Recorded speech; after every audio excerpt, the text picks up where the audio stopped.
board.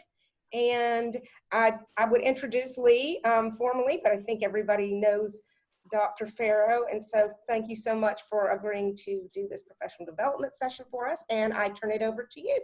Okay, well, I have to say, like, I don't have like a formal presentation for this because I thought under the circumstances, more heads are better than one. There are so many different ways in which we can approach this problem that I thought it would be better to have more of a dialogue than a presentation. But I did want to start with a couple of ideas. So this weekend I was over in Auburn, and I have a friend who is the associate director or assistant director, whatever it is, of the Big EO Center.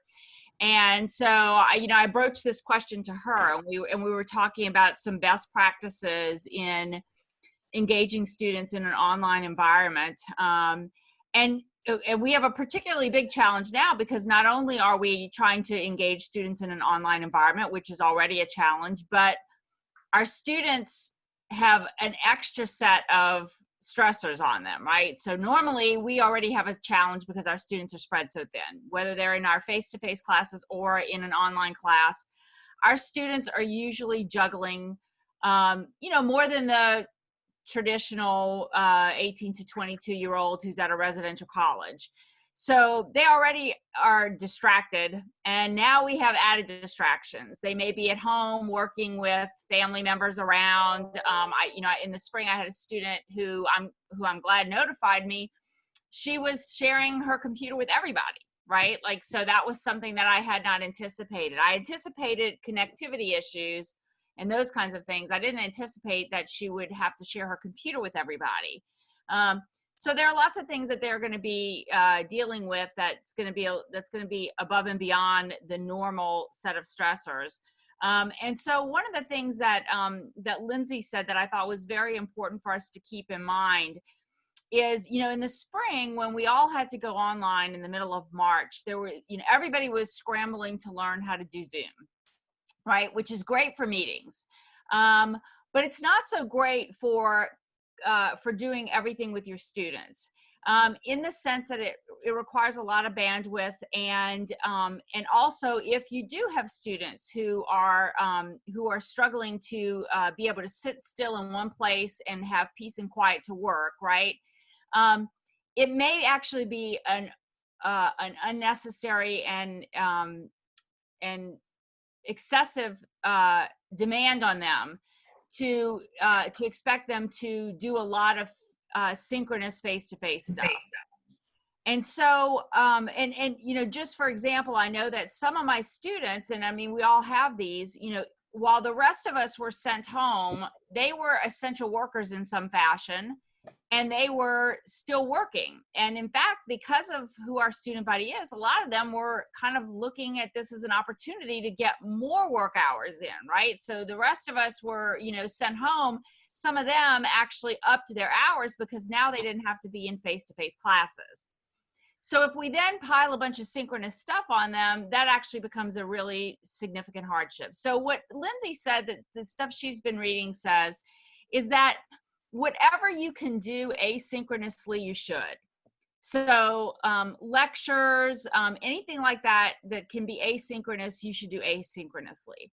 And then save your synchronous stuff for discussions, things that are truly interactive and, engaging with students directly. It's less important that they see your face when you're giving a lecture than it is when you're trying to have a discussion. The other thing that she said, she's read more than once, that's recommended, is that, you don't make these Zoom sessions too long, because again, you might have students with all these issues that we just discussed. And also you have breakout sessions for smaller groups. So you construct it in such a way that you might do a Zoom session with the whole class for a few minutes, but then you put them together working in groups. Because one of the things that, I know people have been teaching online for for a long time. I'm not loving the experience compared to face-to-face. I think I'm better in the classroom. And there are more things that I feel I do in the classroom that are harder to construct in this online environment, like breaking students into groups and having them discuss for 5 or 10 minutes on something, right? That's really hard to do in an online environment, but you can do it. There are ways to do it. And so, so Lindsay was recommending that you try to keep your Zoom sessions to a minimum, and then you do them for the most essential things, keep them limited in length, and then try and set up, I see somebody's animal. Elizabeth, you've got a cat rolling around in the bed back there? That's a dog. It's a dog, okay. Yeah. But yeah, and so then try and break them into groups. Another thing that I did, so this summer I'm teaching 2 online classes, and to be mindful of these problems that the students had, I'm only requiring 2 synchronous meetings, and mostly that's to touch base with them, to see so they could see my face and hear my voice. Well, they've heard my voice in the lectures, but to actually like see me and interact with me, an opportunity to ask questions, the way that is, even though you send out emails a million times, asking anybody if they have questions when they're face to face, they might be more likely to ask something. So I've got them scheduled with a couple of these face to face Zoom sessions. But what I did is for each one of those Zoom sessions that they have to attend, there are 3 time options. So, and since the 2 classes are the same exact class, what I said is they could attend any of the 3. They just have to attend one of the 3. And I put those, I had, like the last set, I had one at like 9 in the morning, 2 in the afternoon, 5 in the afternoon. And I thought that would be a way to make sure that everybody could do that. And I made sure actually to email them those times and dates before the first day of class. Especially with the summer, because it's such a compressed session, so that they had time to ask off of work. It was in the syllabus, of course, and then I reminded them again early on. Now, some students didn't attend, I'm going to be honest, right? But I still feel like, offering them the 3 options was the best way to do that, so that they, again, if they're working, if they have to get a sitter to be able to do this, right, that they had different time options to do that. We've got another one scheduled in a couple of weeks, so hopefully I'll get a better turnout this time. I mean, the turnout wasn't bad. It's just there were a couple people who missed it and completely spaced. I mean, they said afterwards they'd forgotten. And what I did for those face-to-face Zoom sessions is I counted them as a quiz grade. So you either got 100 or a 0 for attending, just because, I feel like I needed to put some kind of point value on it to give them an incentive to attend. Other than that, one of the things that I've done, and I think, at least for the foreseeable future, this is a relevant topic that we can continue to use, is the coronavirus lockdown. So for summertime, their first assignment was a discussion post on what has been their experience. And I gave them a bunch of prompt questions, and then they had to comment on other people's discussion posts on that. And one of the things that I love about doing those kinds of things, I mean, it doesn't happen with like, the Industrial Revolution. I mean, I do have them required to comment on one another's posts for that, but obviously there's not going to be a whole lot of really exciting discussion between students on the Industrial Revolution. But with the coronavirus thing, the students were like, oh, I'm also a healthcare worker. I know it's been really tough. Or one of my students just had a baby during coronavirus. So other students responded to that and said like, oh, wow, I can't even imagine what that's like. So the coronavirus is something everybody can relate to right now, right? In every Zoom meeting you've been in, every meme you've seen online, all your social media platforms, everybody's saying the same stuff. We're tired of being indoors. We are bored. At the same time, we're stressed. I mean, all those things that, we're wearing pajamas all the time. I mean, all the things that we're saying our students are experiencing also, right? The battle over masks. I mean, all of that. So it's a good opportunity for them to discuss something very current. And what I did then is I built in some, these are bonus assignments, but I think in the fall, I'm going to make them mandatory on other pandemics. Now I'm teaching history, so that makes sense, but so I built in some assignments on other pandemics. I found some very short videos on other pandemics. And then they're going to do some comparisons of the various pandemics and how people have been reacting to things like mask wearing, because as you guys have seen a million times, news stories are talking about how in 1918 people just wore masks and didn't bitch about it, and now we're having so much divisiveness over the mask wearing. So it's a good opportunity to for me at least, to draw those comparisons to history. So those are kind of the things that I wanted to start off with to just kind of get the conversation going. But like I said, I really wanted this to be more of a dialogue because, you know, a lot of us, you guys are teaching UNIV, but Elizabeth teaches English. Samantha has taught history. I mean, Lynn's teaching honors stuff. I mean, like everybody's got different things that they have been teaching and will be teaching. So, you know, I think it would be good to share ideas on various things that we can do to bring students in and get them to stay engaged and motivated in this crazy online environment that we're in right now. Amy? I wanted to say that for UNIV, and we've talked as a team, and we know different departments are doing different things, but we were looking at having the hybrid class where half the students come on the first day, the other half of the students come on the second day. There will be equipment in the classroom to allow for the students who are not attending on a certain day to join synchronously.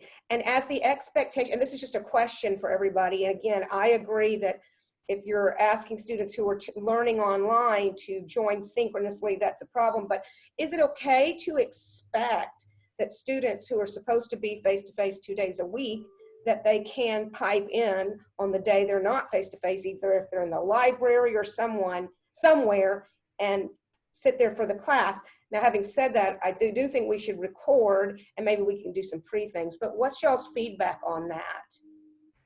Lee or anybody? I think, well, I mean, I'm wrestling with this myself. I mean, I hate this idea of dividing the class because I really worry that the half that's not in the room is not going to be doing it. And I think, you know, if we require them to be there synchronously, then and understood that yes, they were going to be there face to face. I've you know, I made this argument in a general discussion somewhere, and somebody said, well, they were going to be there anyway. Like, yeah, but once they're not required to be there, you know the way that is, right? They could be doing anything, and legitimately, if they no longer have to be in my room on Tuesdays, let's say, maybe they need to work those extra hours. Or maybe now some family member says, well, you're not really in class. You could be watching this kid, or you could be doing this for me, right? You could be running your brother to school. So, you know, so we do have to be aware of that, you know, a lot of times our students are doing stuff for family members that they shouldn't even be doing at their ages, right? I mean, they're like working to pay bills for the whole family. And so it's possible we could have students who end up with that problem. Now, I guess we could always start out with the expectation, you know, just because you're not physically here in the classroom with us, we do expect you to be tuning in, and then deal with problems on a one-on-one basis. But honestly, I'm still kind of wrestling with how that's going to work myself. And I'm assuming, I know that I saw recently that there's going to be training for us on this technology that they're putting in the classroom, but I can only imagine there are going to be glitches with this. And, you know, and I just, you know, I feel like it's going to be a nightmare, honestly. And bandwidth is also an issue. Sorry? Because they don't, bandwidth. Oh, yeah. So what you choose to broadcast, like I was considering doing YouTube live because that would be, the onus would be on me and my technology, and my iPad can handle it. And then that way they would just have to tune into YouTube, which they can do with a lot less technology than Zoom, or trying to get students to use Kaltura or Blackboard Collaborate, which I hate. And so that's something, because I know some of our students don't have the internet capabilities to tune in on a Tuesday, especially if they've got other people in the house who are also trying to connect to the internet. You know, my friends have a hard enough time playing 2 Xboxes at once, you know, so those are the kind of considerations that I'm thinking about, and how to prepare for either some asynchronous lectures and requiring maybe some kind of online discussion that they complete on a Tuesday if they're not in class, and then complete on a Thursday if they're not in class, rather than expecting them to have the kind of technology I have and the access to technology that I have, because I live in Birmingham. I have great internet here. You know, and I'm not sure where everybody lives, but I know a couple of my students said have to go to McDonald's to use the internet. Yeah. So that's definitely a concern. I want to throw this out there too. Sorry, my dog. Stop it, Sissy, stop. I apologize.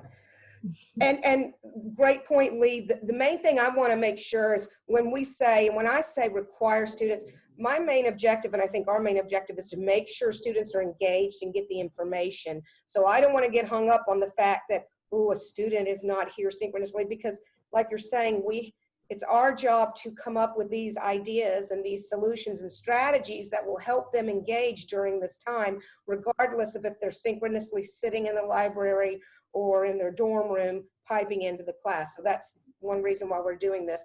And the last point I'll make before I let everybody else talk is, and you can correct me if I'm wrong, but Blackboard Collaborate, is that what it's called, is better for bandwidth and connecting than I think Zoom in a classroom. Anne, can you give us some input on that? And you can also do breakout rooms too. Yes, that's true. And Collaborate Ultra is more responsive on mobile devices. So we're kind of steering people toward Ultra so that students can watch it on, multiple types of devices. So one thing I was going to say, another consideration, and not to just say, well, this is another problem, but it is something for us to consider. A student who might be in a Monday, Wednesday class for me, or Wednesday class, and they're coming on Mondays but not Wednesdays. But maybe on Wednesdays they have other classes on campus they have to get to, and so they have the 10, 15 minutes to go from that class, find a quiet place, get logged in and zoomed in. So even if, I'm not saying we shouldn't do that at all, but just be aware that those first 5 minutes or so might not be the best place to say all that important information that we normally say at the beginning of class, because I think we would have a lot more students who are tardy than before. And if we are going to do, I too am struggling a little bit with it. I'll figure it out, and I'm game to try because I want kids in the class. It makes me better as a person.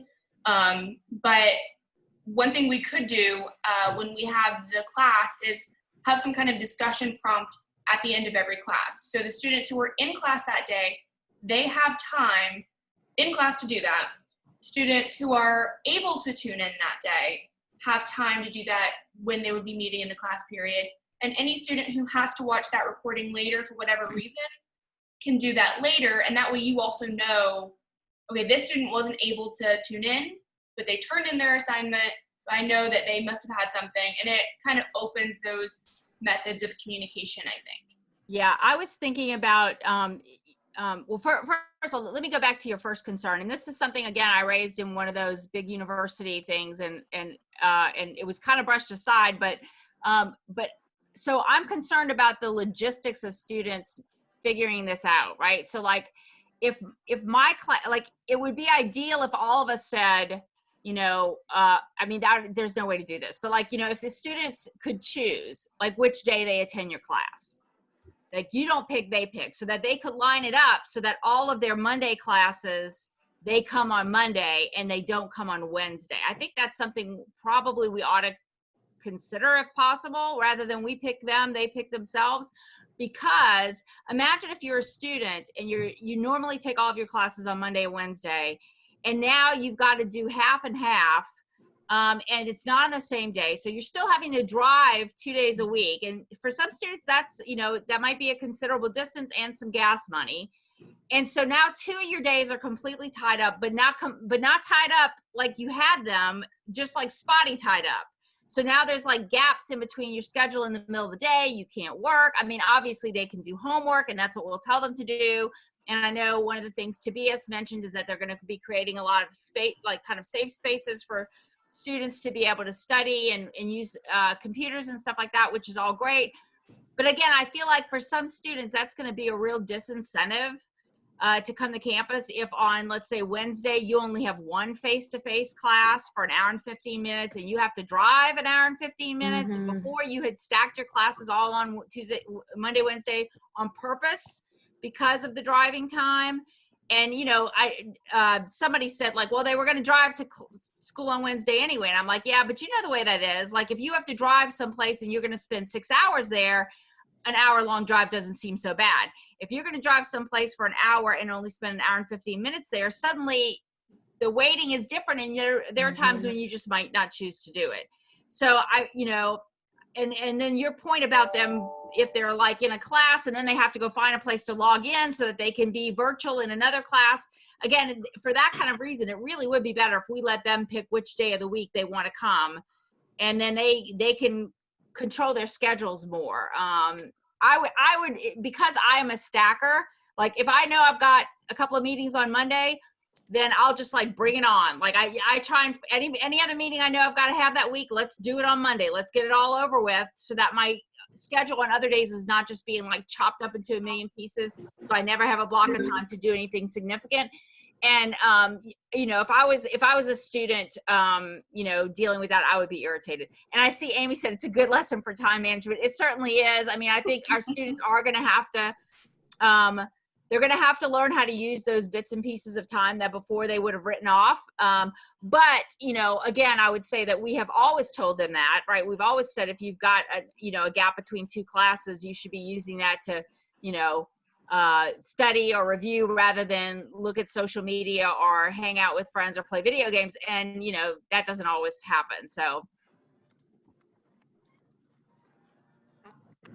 Out there, something that comes to my mind is most of our students, pretty much everyone enrolled in UNIV, should be given a brand new laptop. And my sense is that we could really set a tone in our classes as to what the kind of baseline expectations may be. Like, these things that we're talking about, there won't have a lot of context for what it would have looked like last year as new students. So I think this is great, because we can talk, these are some things we're concerned that you may do, but we would like you to know that we would like you to do it this way, and kind of do some Zoom training, or even if we don't use Zoom, to collaborate. And I'm thinking more of the etiquette aspects of things. Like, we're noting in the advising processes, students are not Zooming. They're not eager to connect face to face. I think I've had, you know, my student athlete advisors had a lot of luck with that, but they've learned that they don't get any latitude with her. Like, she's going to tell them what to do. So I don't think that relationship is the same as between typical academic advisors. And I'm just curious if those of you who've been teaching online are seeing the same sort of dynamics. It's really cute. The same sort of dynamics where the students are just really not that eager to even use their laptops in such a way that, you know, I do have these visions in my head that even if you weren't in my classroom, I'm still going to be able to see and engage with you. Whether it's asynchronous and I'm seeing you at some point, or you're piping in. And I don't know that if that's an expectation students are going to have. So I'm just sitting here thinking that first week would be critical, regardless of what we decide to do, to be like, this is how we want you to do it. Well, and this kind of answers part of that question. So I am teaching the summer online, and I've had a lot of luck with engagement. And I credit it to maybe two things. I start every semester with an assignment that is for them to write me an introduction email to practice email etiquette. To, you know, if Paul had the brilliant idea to make sure they're adding a signature line so they don't forget to put their name in their own emails.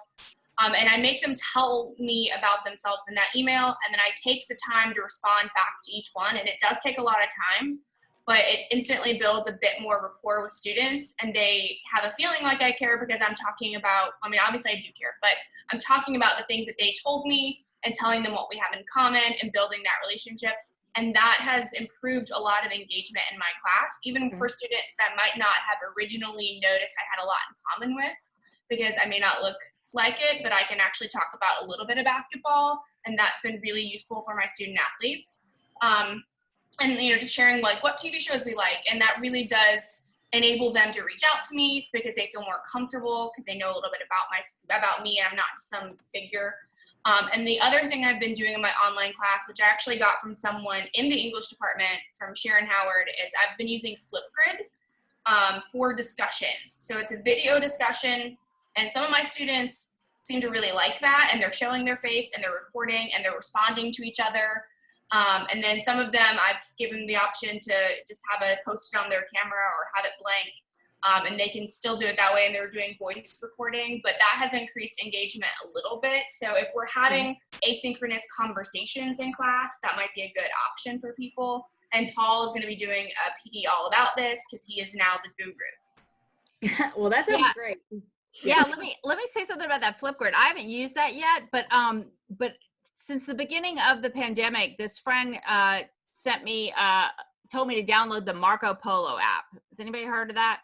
Mm-hmm. So it sounds like it's the same thing as Flipgrid. Yeah. And so since the middle of March, and we did not talk every day before. Since the middle of March, we have been doing Marco Polo, where every single day we record a short video for each other in response to whatever the last person said. And it's like we're having a constant conversation, but we don't have to actually be on the phone at the same time, which is good because she's going through a divorce. And so she can't really speak freely in her own home at the moment. But so, and it has been like, it's so much fun to see the little red dot saying that I've got a message from her, and I can instantly respond right then to all the things that she just told me or any questions she just asked me. And I can do it in just a couple of minutes, or I can talk for 10 minutes, whatever. It's video. I mean, you can turn the video off, but it's video. You can flip the video so I can show her like, oh, look, here's the puppy, whatever, you know. It's really, really like, I'm surprised by how much I like it and how much I feel like it's allowed us to really continue a normal kind of dialogue between each other. So if Flipgrid works anything like that, that sounds fantastic.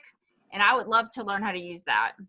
Well, and the other thing about the reason why I wanted to do this video thing, and I'm trying to encourage more students to show their face, is because all of these students are having really good conversations in my class. They have no idea what they look like. So they might pass each other in the fall, have had conversations all semester long, and never have known that was that person they've been talking to. So if we're having half and half, that might be another thing where, hey, it might be good for them to at least see who they're talking to. Absolutely. Because I do worry about that part. You know, it's one thing that we can get them, you know, you can force discussions because they've got some kind of graded thing. We can force discussions with us, but the kind of organic stuff that can happen when you're actually sitting next to each other, I worry that they're not getting. And so, I mean, like one of the things that I did, and Heather, it sounds like you kind of did this a bit too, in having the students introduce themselves, I had them introduce themselves to each other.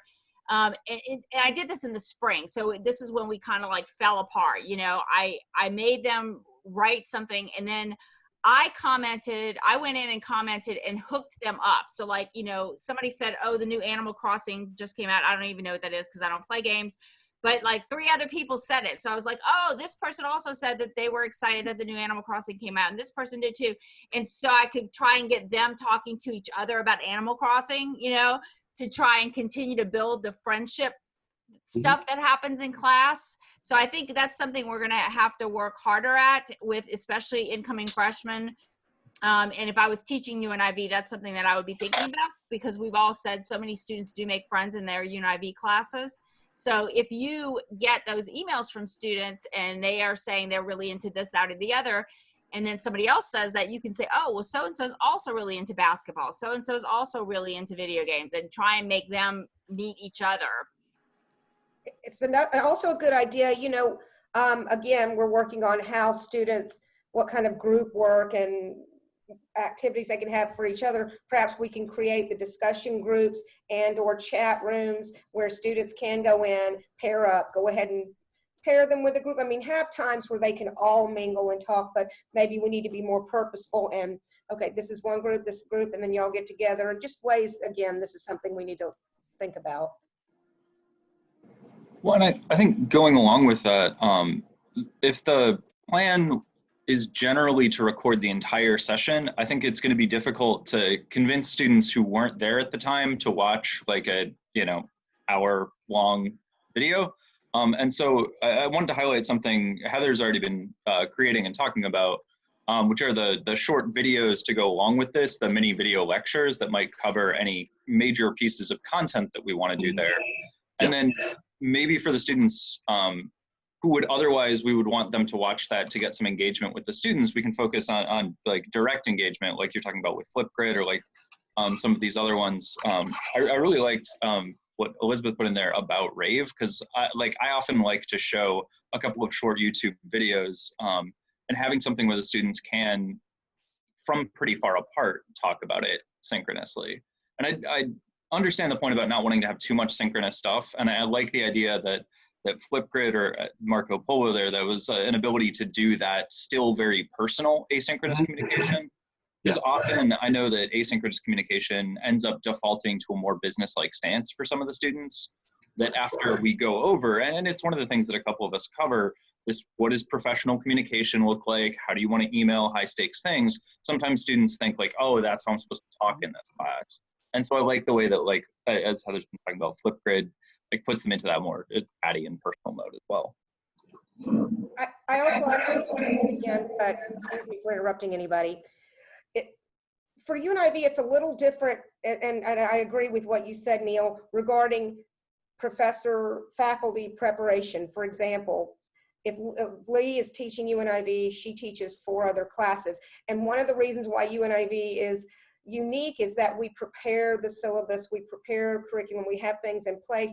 And so I guess determining, I mean, I don't know how I feel about asking all UNIV faculty besides the 4 of you guys, which is your focus, to say, okay, everybody, we need these short videos for each week, even though they may be able to do it, but maybe we can come up with a way that we can create the short videos and share them with them. Oh yeah. I think Heather's actually started doing that. She's been collecting the videos from us, and I think the idea is that we're going to have an archive ready for fall. This may have already been excellent. covered. Thank you. So we can actually share those, and other instructors can use them. Perfect. Yeah, so that was sort of my goal for the summer, was to get everyone to make a short video. So I've gotten videos from Paul already. Neil is coming up this week, I think. And that's why it's on my mind, is I know I got to do it. I owe you one still. That's okay. No, it turns out I hate recording videos. Things It's hard. I'm like, I'll do it. Wait, I don't want to do it. You'll do great. But I do know students much prefer video rather than voice over PowerPoint. Right. And I prefer that. I mean, if you, even as an adult, student, teacher, if I have to watch a PowerPoint and just stare at the words on the screen for 5 minutes while they talk, like it's a difficult thing for me. But and like Christine Harrington made a very short, like 4-minute study skills video. So I've been kind of gathering all of these so that students can start connecting names and faces, and they might feel more comfortable going up and talking to professors.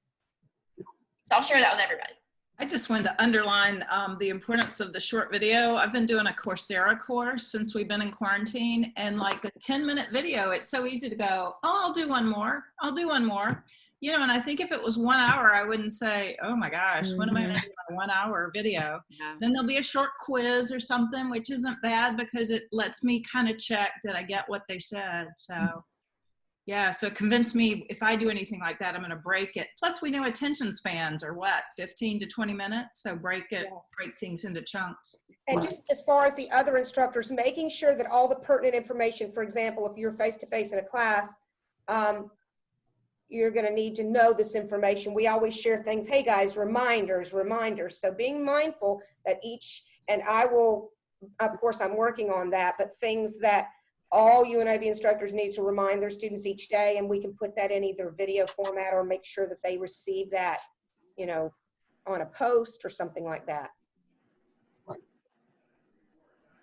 And I guess, and I'm sorry, I hope I'm not harping on, but whatever we decide to do, I've found too that the expectation that we set, so I'll be teaching a 1004 class. I would like to work closely with the other 1004 instructors so that we're all on the same page with what that expectation is. And I do like the idea that maybe we have the one video, like if it's me talking about advising, it's me, it's not a bunch of instructors recording different ones, because I think we've all experienced that where they compare notes across sections. And while you can kind of keep a handle on that when you're in the classroom, I am a little more concerned if they're all scattered to the winds, that if I say this is how we're doing it and someone else in 1004 is like, well, you don't really have to do this, we're going to do it like that it could just help feed the chaos. So that's just another thought I have as we talk about this. Okay.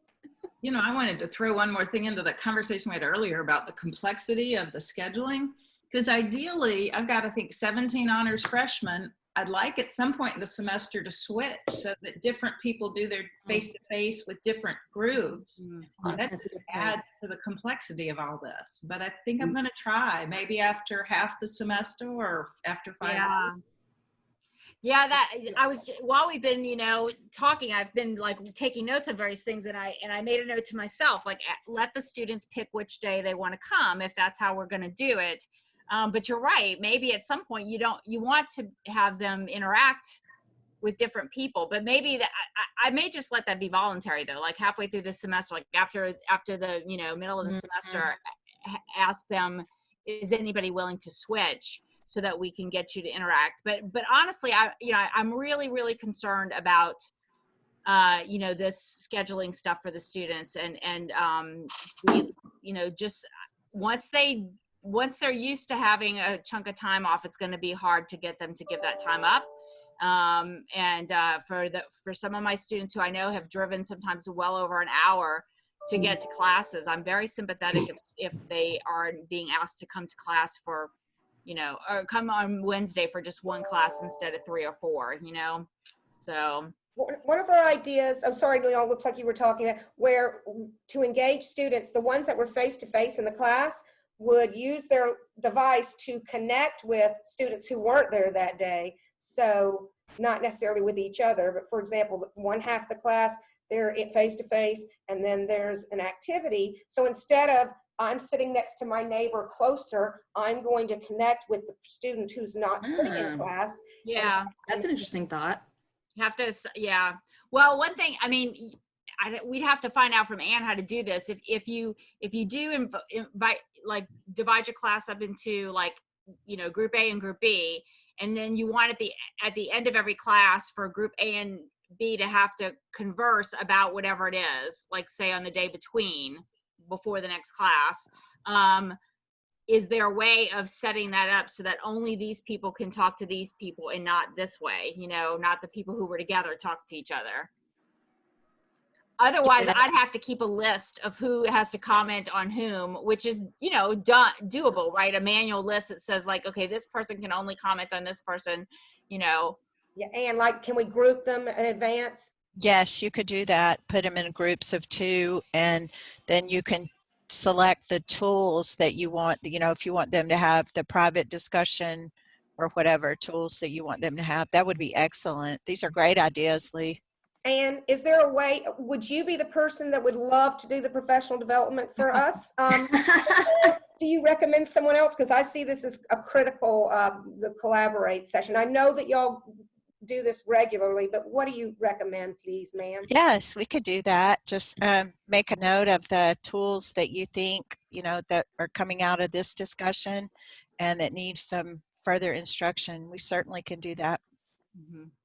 Well, I think especially, and since, so many faculty are gonna need to enlarge their toolboxes, right? They're gonna need to be throwing a lot more tools in the toolbox in the coming months, because in the spring, we all had to throw everything together very quickly, and we did what we could, and, everybody managed, which was great, right? But if we're gonna have to do this again, and perhaps even in the spring, although I sure hope not, yeah. But, honestly, right, we could have another wave of this next year.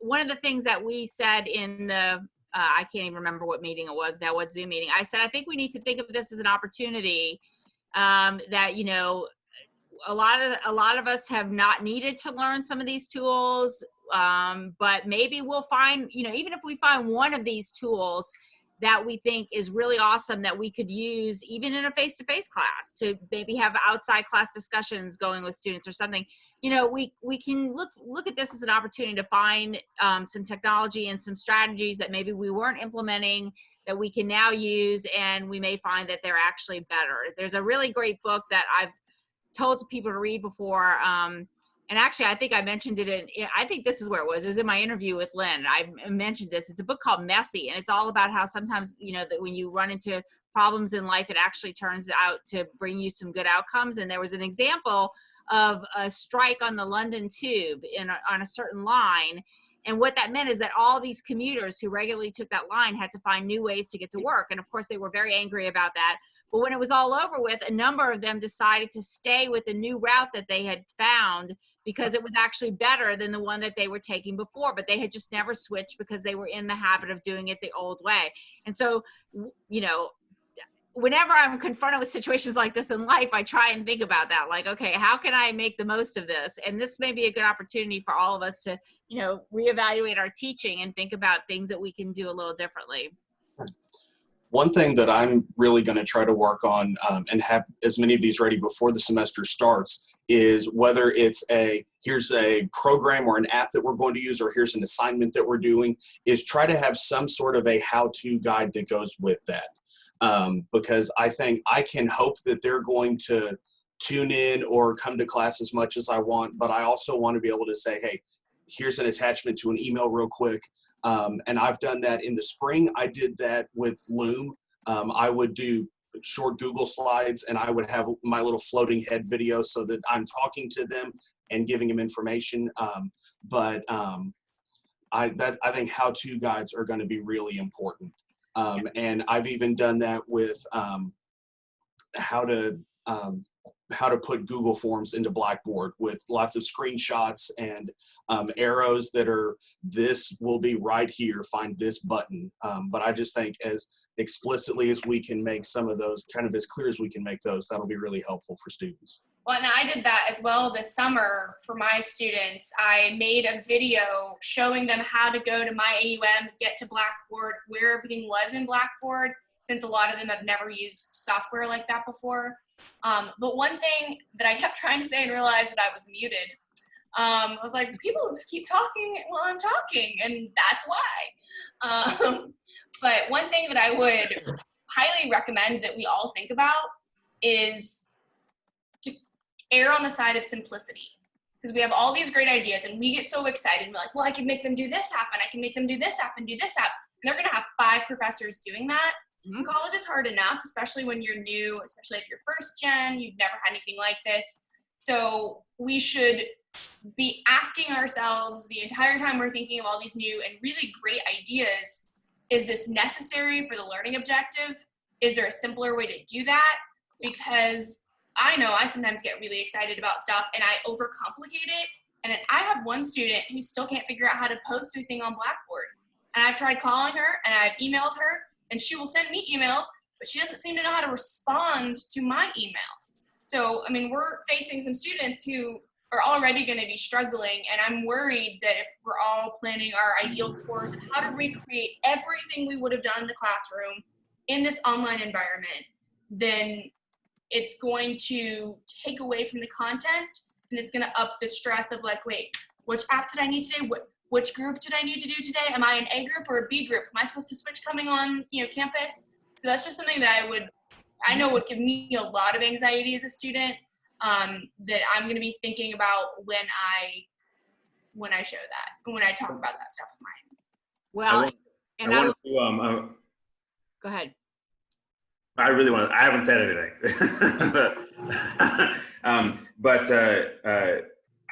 I hear these, Heather has a really great way of putting it to make it appear nice, because it was nicer than the way I was going to say it. Much nicer. She's a much nicer person. And a lot of times we get so, I was going to say, right along those lines of, we get so excited in our faculty staff meetings of this works so well in the faculty staff meeting, we get in front of the students and it's crap. You know what I mean? And they're so confused. And I have to sit down and ask myself, are we doing something to impress ourselves and how much technology we really know, right? And so am I doing this for me, or am I doing this for them? And I hear all of these, things of switching days and stuff like that. And maybe we can talk later about like how that roster would look like and how you're keeping track. If, I would love to see that. I only switch at Georgia Southern. I only switch stuff, for like emergency things, these things, work schedule switch, and that wasn't for everyone. That was, you came and talked to me. And then I would go and banner and switch you, because I switch you in banner, switch you in Blackboard so that I can see your picture. So because I need consistency. I can't have you all over the place. And I'll get extremely frustrated really quickly. And so as long as we can set, hey, you're going to come on these days, and then your picture will show up, and then I'll know to match you up with this, here, and I can move you around. And so, hey, did I see that person? I think I did. Let me go back to that picture. And so if you're in another class, really, but you're coming on Monday, I don't want any of that. So how can I need to sit with myself, and how can I simplify things for me? And because the thing is, if I'm frustrated, you will be frustrated. If I'm confused as to what technology I'm using, you will be confused as a student, what technology you use. So I need to sit with myself and they know me. I like to deal with comfortable for me. With a student in mind, of course. It's not completely me, but like I like to have lights off, but I can't turn all the lights off all the time, but I need to sit down with what these are great ideas, but how can I'm with Heather in a sense, and how can we simplify things, and how can we make, is this effective for this assignment?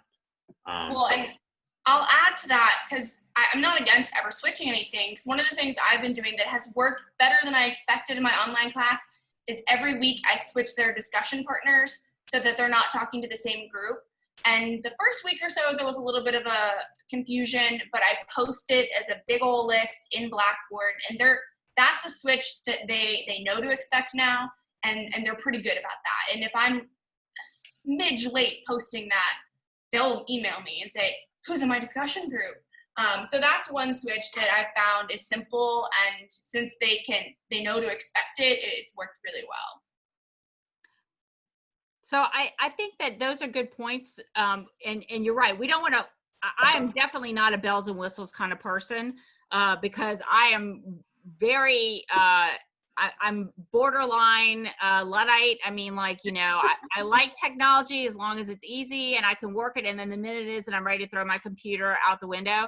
So I definitely am not looking for lots of bells and whistles just for the sake of bells and whistles, because frankly, I don't have time to learn new technology just to impress anyone. So that's a really good point.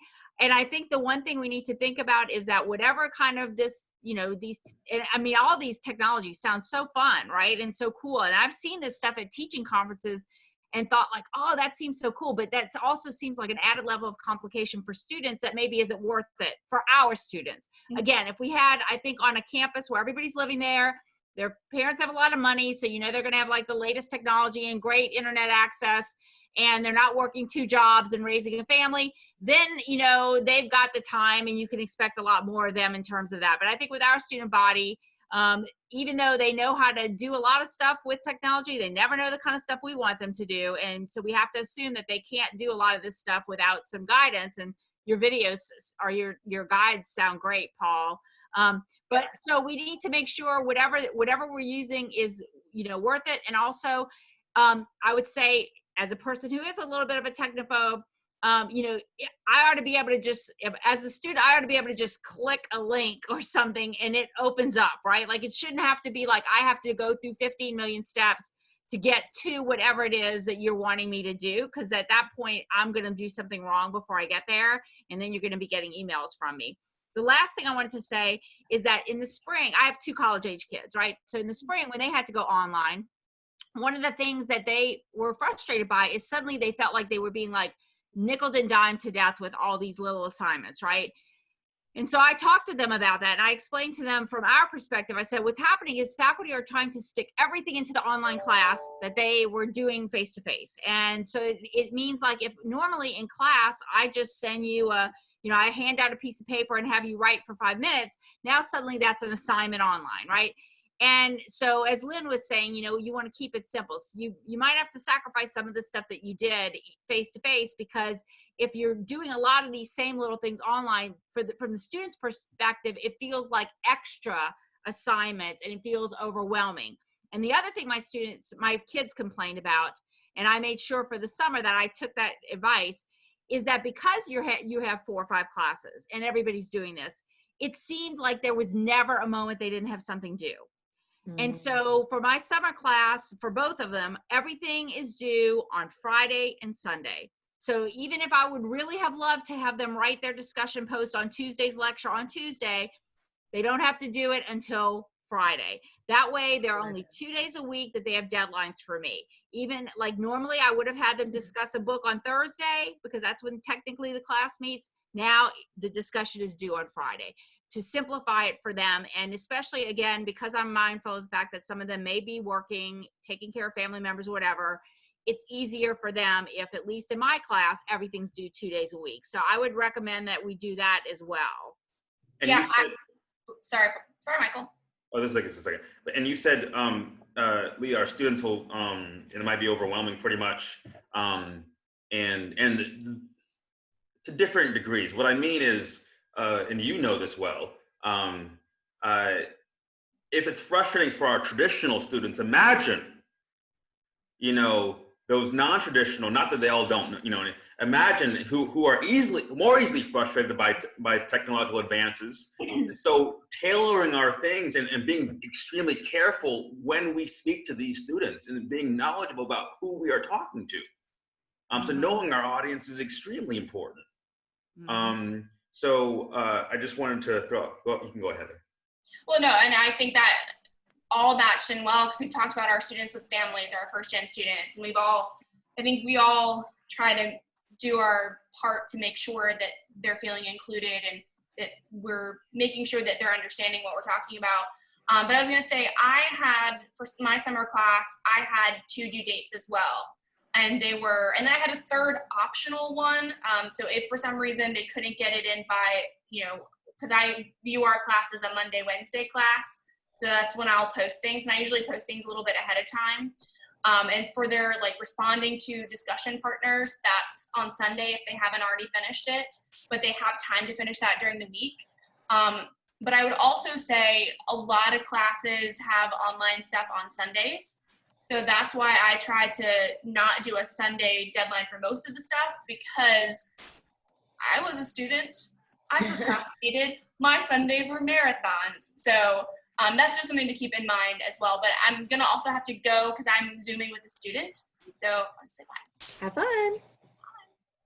Oh yeah, so I just wanted to add, I wasn't saying, because I know Dr. Farrow, you mentioned students with families, but I was saying specifically, and I think you got that already. You know, I mainly dealt with non-traditionals at Georgia Southern, you know, and it's you know, it's difficult, 15 years away, and you come back and you're like, your kids have to show you how to. Yeah. And then even after your kids show you, you forgot. Yeah. No, I think that's why when it comes to like, you know, dealing with technology, I'm on the same page with my students. When they're like, I can't figure out how to do this, I'm like, hey, I'm with you. Like, you know, sympathy, because I am not a tech person. I learn it and I do my best with it, but I'm never like I'm never gonna play around in technology just for the fun of it. It's something I definitely learn for a purpose. So I'm sympathetic with them when they are, you know, feel overwhelmed by that kind of stuff. And another thing about these kinds of faculty development is, especially in UNIV, it's my responsibility to make sure that all of our faculty members, Samantha from the library and from FDI, Dr. Sterling from English, that we have a structured syllabus with things each week that they are comfortable sharing. Because as an instructor, if I had to go in and teach somebody, I can't even think of something, say how to build a deck. And I have the instructions, but I've never done it before, then I'm not going to be effective. I'm not going to feel confident. So I like having all these new ideas where I have something in place that I think everybody can follow and they understand. And then if they want to come in and swap it up, if I set up something, say we're going to do this via, everybody knows Flipgrid, making sure they do. But if you want to do Marco Polo or something else, feel free to change it. But I want to make sure that it is structured in a way that everybody can walk in, pick up their syllabus, and feel confident sharing with students, not getting hung up on, oh, this glitch, and miss the point of the concepts that they're supposed to be learning and so forth. Are you going to you know, like take Dr. Farrow's ideas and your ideas and, you know, Paul's and everybody's, and then put it in on, let's say you create a page, the Amy Ingram Marketplace, where It's instructors. all going to be in UNI. We have a UNIV instructor Blackboard site. All this will be there, but I will also include it in Blackboard in a section that's for instructors. And so you can just click on that link and go there. And these are all the options. And we're also going to share it somewhere on SharePoint. We have a new UNIV SharePoint, and we can archive these there. So Is Paul going to share his how-tos with us? Yes, he has a professional development. I think, Lee, I'll add you. I had you originally when you were going to teach. I took you off, though. I'll send you these professional development sessions. Heather's going to do one. Paul's doing one. Michael's doing one. Neil's doing one with some great technology things that they use. Okay, good. Yeah, so I'll do one sometime in July on using Flipgrid and then using Loom for recording videos. Awesome. And I may throw, if I need to, I can throw some stuff about OER in there. We can, the 5 of us can talk about that later if we need to, but that's kind of what I'm going to focus on. That sounds awesome. Hey, Amy, before we start for fall, could the 1004 instructors have like a little breakout session with each other so we can just? Absolutely. I think that would help me because I've only ever taught 1000 and then the Auburn Guarantee section. So for me, this will be my first time teaching bridge. That's fine. And it'll be. I want to be sure got my game face on. It's you, Sissy, Neil, Heather, and Paul. I don't think Michael. Oh, it's like a dream team. I'm so excited. And Paul's maybe teaching too. So that excellent. I'll of course take feedback from Sissy to get ready to. Yeah, that'd be great. I just want to make sure because I know I'm looking at the profile of the students that are coming in for this class, and I think there's some extra layers there. Well, and even for those who are teaching 1000, I mean, you've got I don't know how aware y'all are, but we've got a whole cohort of students that would have been bridge that are now 1000 students. A whole new cohort of people who would not have been admissible prior to March. So I just know that we're gonna have to be really focused on supporting them. A lot of the stuff we talked about is gonna be particularly relevant for all of our students, I think. Y'all, I have to cut out for another meeting. Can y'all continue? I mean, we're almost. Well, I've got one too, so. Okay. Well, thank you so much, Lee. This was great. No, I think we're probably done. Okay. All right. Well, I thank you all. If you have questions or input, feel free to email. Lee, thank you so much for facilitating. Sure. I thought this was a great meeting. Yeah, this was really good. Thanks guys. Good to see y'all. See you later. Thanks. Bye-bye.